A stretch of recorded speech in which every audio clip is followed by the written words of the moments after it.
Hello, this is the Dapper Man, and I'm going to now do this whole review in a Dick Van Dyke's Cockney accent. I hope you're in for a real treat because, ladies and gents, you're going to... No, I'm not going to do that. I'm sorry. I'm so sorry. I can't do that. That's pretty horrendous, and I don't know if I could ever do that again. So anyways,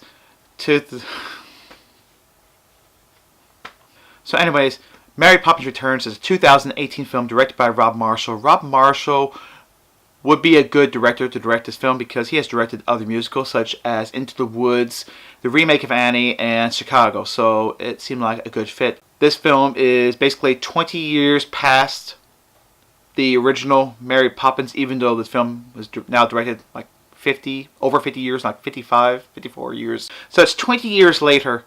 And now the Banks kids are now grown up. They now have the house. Michael Banks has 3 children. It touched very briefly that his wife has passed away. So he is now struggling as a single father. And as kind of a caretaker. Doesn't show too much about his sister. I guess she's now a revolutionist that goes around holding picket signs. For something I can't remember. I'm sorry. I couldn't remember. All knows now he has 3 kids. He has this house. And he has within 5 days to pay off his house because bankers has now came to his house and told him that they're going to repossess his house if he doesn't pay in full. He didn't know he was 3 to 4 months late. And so now this is what his dilemma he's in. So he's struggling trying to find ways to make ends meet so he can pay off the house within 5 days. He knows he doesn't have the money, but he does know he has a certificate from his father. The certificate is a shareholders that should be more than enough to cover for the house. So he's in this frantic searching for this. Along the way, Mary Poppins now returns. It's going to be the nanny for the Banks' 3 children. Along the way, he's trying to help save the family from what's like in turmoil from getting the house and to help Banks watch over the children while he's searching for them. Emily Blunt is perfect as Mary Poppins. She is beautiful. She is lovely. I was actually shocked because I knew she could do it, but I think she did it so perfect and so well, I couldn't find myself viewing anybody else but her as Mary Poppins. The guy who took over Dick Van Dyke's role as Jack, I'm going to be honest, I don't even know his name. I know I've seen him somewhere, but I couldn't tell you any of the movies he did, so I couldn't tell you his name. He did it very well. But it was just okay. It was Jack, but it wasn't Jack. It wasn't Dick Van Dyke. So he had everything about him, but it just wasn't Dick Van Dyke. It wasn't Jack. So you can look for that if you want. I mean, I could still buy it. You could still buy it. The 3 children were not annoying. They were actually just perfect. They weren't bland, but they weren't like overly like excited. You're just... When you watch this film, it's basically you're just watching it for the nostalgic factor of seeing Mary Poppins when you was a child, like when I was a child. I've only seen Mary Poppins twice, and I can still remember every song, or almost every song, to that movie. I mean, you got Supercalifragilisticexpialidocious, and seeing Dick Van Dyke with that red and white striped shirt with his straw hat, I remember those. I remember those scenes. A spoonful of sugar makes the medicine go down. The medicine go down. See, it's stuff like that. You could actually sing along to it, even without even watching the movie. You just know it. And this movie doesn't have that. It played it too safe. It's basically like they just copied, paste, and put it on here, and that's exactly what they did.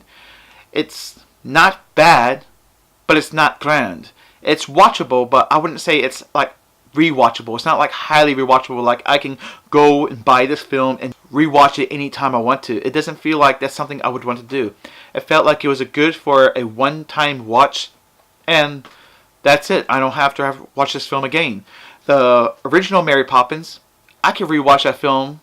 You know, I probably should go ahead and rewatch that film because I think I enjoyed it, and I seen the animation along with the live action. It was done pretty well. The animation in this film is actually done quite well. Maybe not as good as when they first started because a lot of the animation now is just computer generated, so it doesn't have that same type of feel to it, but it's not bad. It's actually the best parts of the movie, actually. The first half was very okay. It felt like it drug on, and I was actually getting a little like, okay, is this movie actually going to somewhere? Because it's feeling like the original one back over again. But when it went into the animation world, that's when the movie I thought got a little bit better. So the second half of the film is much better than the first. There's two scenes in the movie I very much enjoyed. One is the lighting the lanterns in London, which he's no longer a chimney sweeper now. Now he's a lantern lighter in the original one, but he also played music. He just went around telling stories. So yeah, in this one, he still tells stories and talks about Mary Poppins when he was a child, when Mary Poppins visited him, and now he lights the lanterns. It has a musical sequence which is actually really good, and I really much enjoyed it. Again, I cannot tell you the song. I just remember seeing the dance sequence and watching the lights light up and so forth, and it was done exactly like a chimney scene. So again, copy and paste. The balloon scene, I think, was the best scene. And that was at the end of the movie, not because the movie's now over, but that was probably the best scene. And it also has two cameos. One cameo, the internet has already blown up, and Walt Disney has already shown it so many times that it's one of the characters reoccurring, but not his same role, but playing in the movie. But there's a second cameo in there that very much surprised me. I was shocked to see, and the lady to my right in the theater, I heard her gasp, and she was like, oh, "Look who it is!" And I was like, "Yes, I can't believe it!" And so that was actually a good play for Walt Disney. There was families inside the theater, and there was a family to my left, and I could hear the kid when she said like, "I never saw the first Mary Poppins," and I'm thinking like, how could you not see the first Mary Poppins? Your parents took you to see this one, but not the first one. Hopefully that parent has probably taken their child back home. It's like, let's watch the first Mary Poppins. It is just as long, so it's over 2 hours, so it's like 2 hours and 5 minutes, 2 hours and 10 minutes. Yeah, the first film was over 2 hours, so this film is over 2 hours, and it's the musical numbers that really makes it long, but it's not overbearing. But again, like I said, the first half is not that grand. The second half is much better. It's a good movie. Is it highly rewatchable or rewatchable? I wouldn't say it's a rewatchable film, but still, nevertheless, something to enjoy with your children for that nostalgic feel.